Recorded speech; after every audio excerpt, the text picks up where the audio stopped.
Sir আমার stroke হয়েছিল sir.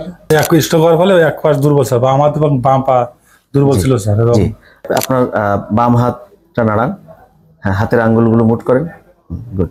আসসালামু আলাইকুম সুপ্রিয় দর্শক, আমরা আজকে একজন রোগীর ইতিহাস এবং তার সার্জারি পরবর্তী ফলাফল নিয়ে আমরা আপনাদের সামনে কিছু কথা বলবো।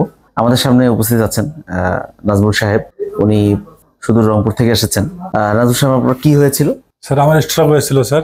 আচ্ছা, এক স্ট্রোক হওয়ার ফলে এক পাশ দুর্বল স্যার, বা আমার এবং বাম পা দুর্বল ছিল স্যার। এবং জি, আমাদের স্ট্রোক দুই ধরনের হয় আমরা জানি। নাজমুল সাহেবের রক্তনালী ব্লক হয়ে ব্রেইনে মস্তিষ্কে রক্ত চলাচল বাধা পেয়েছিল, পরবর্তীতে স্ট্রোক হয়ে যায় এবং মাথার ডান পাশে স্ট্রোক হয়েছে এবং শরীরের বাম পাশ অবশ হয়ে গিয়েছিল।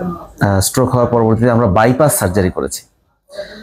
বাইপাস সার্জারিতে আমরা যেটা করি, আমরা দেখতে পাচ্ছেন আমাদের মাথার ডান পাশে আমরা চামড়ার একটি রক্তনালী, সুপারফিশিয়াল টেম্পোরাল আর্টারি, সেটাকে আমরা ব্রেইনের ভিতরে যেখানে ব্লক হয়েছিল তাকে বাইপাস করে সেখানে রক্ত চলাচল স্বাভাবিক প্রবাহটা সৃষ্টি করে দিয়েছি। পরবর্তীতে নাজমুল সাহেব, আপনি এখন কেমন আছেন? স্যার আলহামদুলিল্লাহ আগের থেকে অনেক ভালো আছে এখন স্যার। সাহেব, আপনার বাম হাতটা নাড়ান। হ্যাঁ, হাতের আঙ্গুলগুলো মুট করেন। গুড। হ্যাঁ, ঠিক আছে, হাতটা উপরের দিকে তোলেন।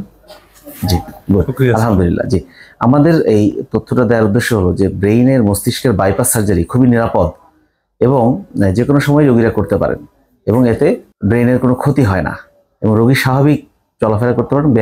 ব্যায়াম চালু রাখতে হবে এবং স্বাভাবিক চলাফেরা করতে পারেন এবং তার পূর্বের জীবনে ফিরে যেতে পারবেন।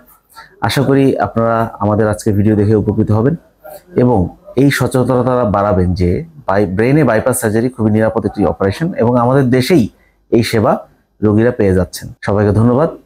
আগামীতে আবার দেখা হবে।